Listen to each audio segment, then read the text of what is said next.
Then you married again when you were 61, I think, right? Yeah. To actor Richard Lawson, and divorced after almost 10 years. And our friend Tyler Perry, in the book you talk about, told you something. What was that? He told you about that? He just told me that I told him what happened, and he loves Richard also. And he was like, I'm very sad to hear that. And I said, but, you know, this marriage is not bringing out the best in me.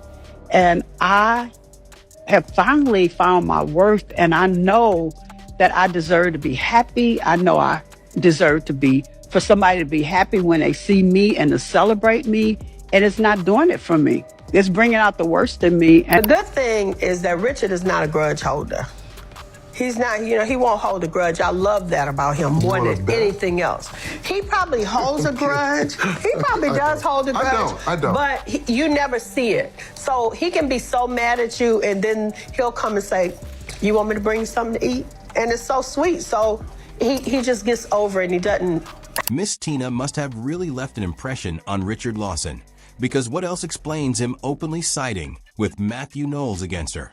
Matthew has been receiving a lot of backlash for comments he made about his ex-wife, yet he's refusing to step back or apologize. Now Richard seems to be suggesting that Matthew might actually have a point.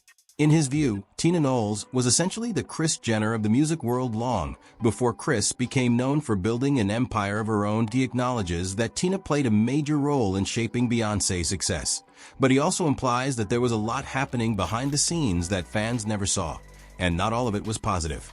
So what exactly are Matthew and Richard really suggesting about her? Matthew Knowles has been very active in the media lately, doing several interviews. In one of them with Pix 11, which originally aired in January, an interesting twist emerged. A segment from that interview, one that didn't make it to the final broadcast, has now surfaced online. Apparently, Matthew had specifically requested that this part be cut before release, but somehow it still leaked. You've earned your flowers. I've said the same thing to Miss Tina Knowles. You guys put in the work, and obviously the talent was there with your kids and your grandkids. What work did she put in? In the hair, clothing. Yeah, you're absolutely right. And the styling. The styling. The imaging, you're right. She claimed to have preyed on the name, and different aspects of that. Sure. So, yeah. It's a joint effort. We'll stop now. Matthew immediately went into damage control mode and blamed everything on the interviewer, claiming that he never said and would never say anything disparaging about Tina. What I said, and I'm actually quoting, what work did she put in? It was a question. Look, I don't do interviews, Carlos. I have conversations. Yeah. And I have the right, as you know, I'm a college professor. I didn't know what he meant by that. So I'm saying, calmly, what work did she put in? That was a question. I don't know how that became a comment, but it was a question. And then the gentleman went on to say her hair. Well, Tina did way more than just her hair. And if you look at the interview, I said her hair.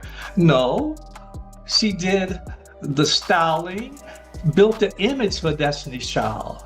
When you agree that that's way more than just saying someone did the hair, people try to bait us all the time to be against each other.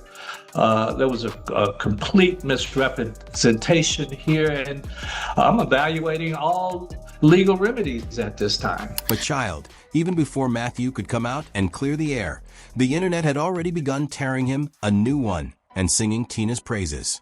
A lot of people talked about how Tina was holding the family down with her hair salon when Matthew quit his corporate job. And also, what about the outfits she created for Destiny's Child when there was no one else willing to style them?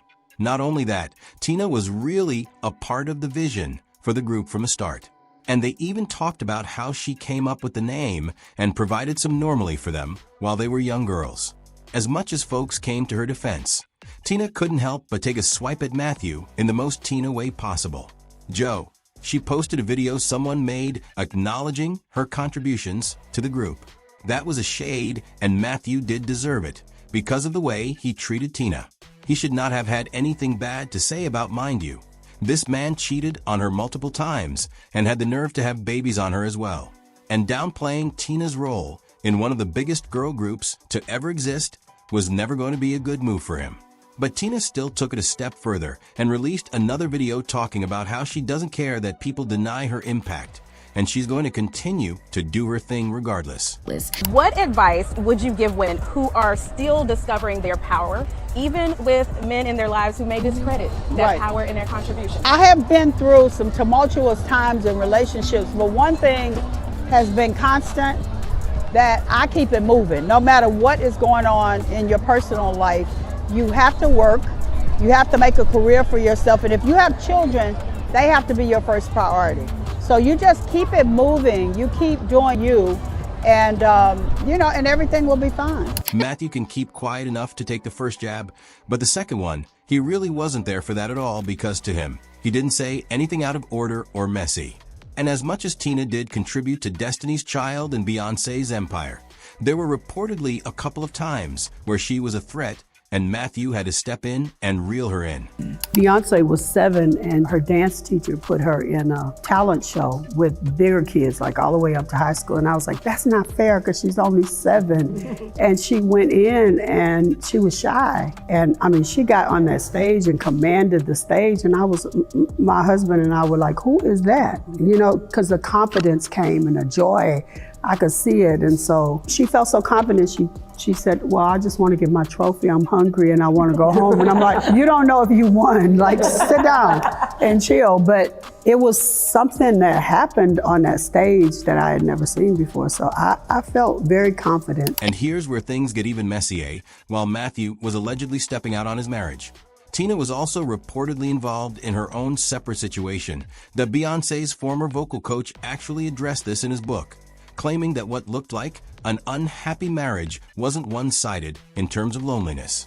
He wrote that one day, while going to the main house to pick up his keyboard, he unexpectedly came across Celestine Tina Knowles sharing a kiss with a man.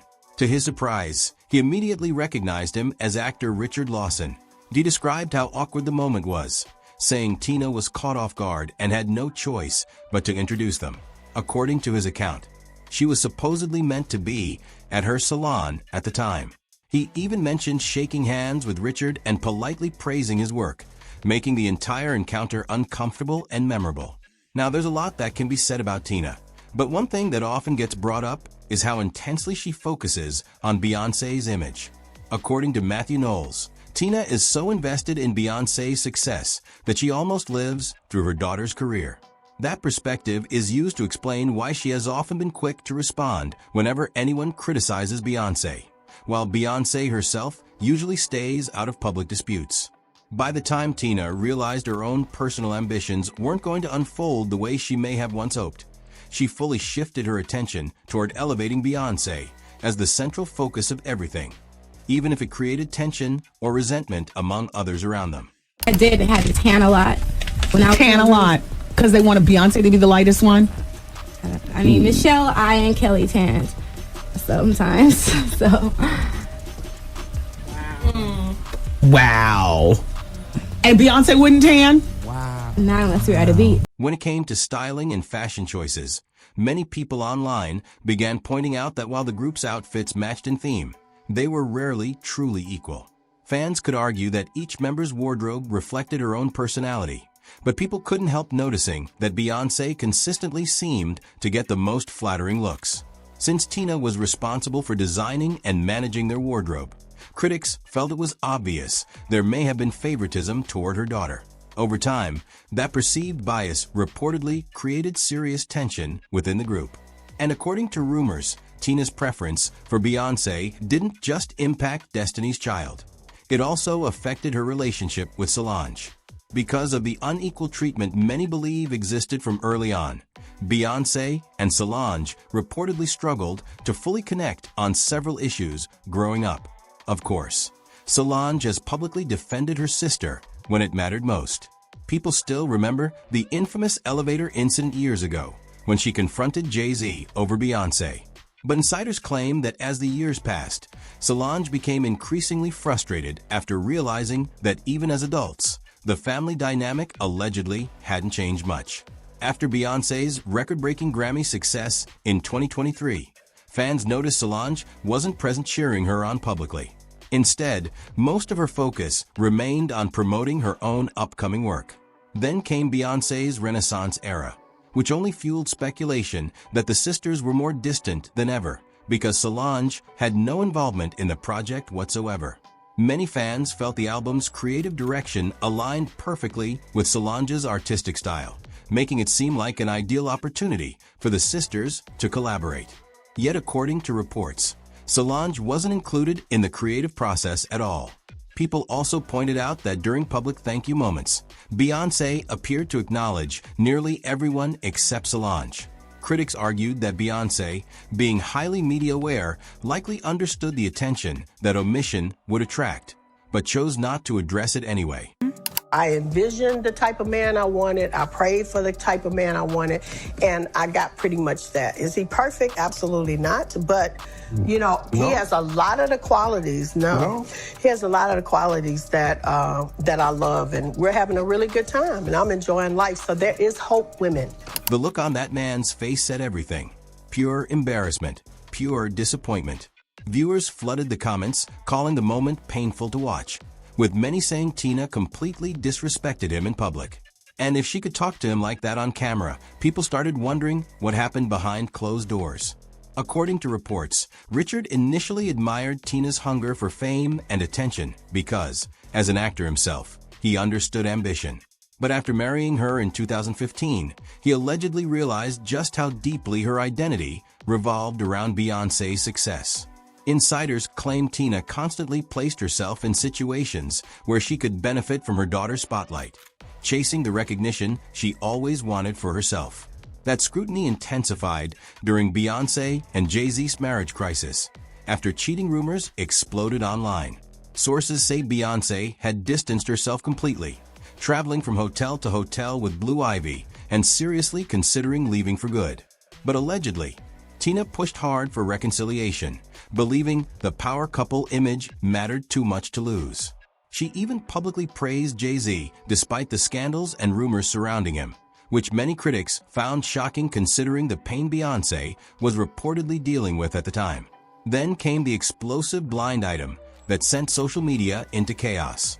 The rumor claimed Beyoncé has grown exhausted with the pressure, control, and constant management surrounding her life. Allegedly, insiders said her team fears she could walk away from everything without warning.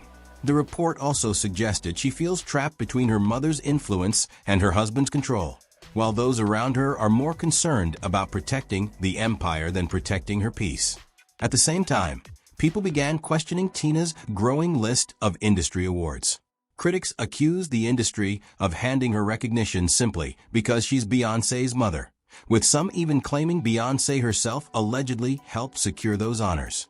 The biggest controversy came after Tina received the Mother of the Year award at Billboard's Women in Music event in 2025, leaving many asking why such a category suddenly existed in the first place.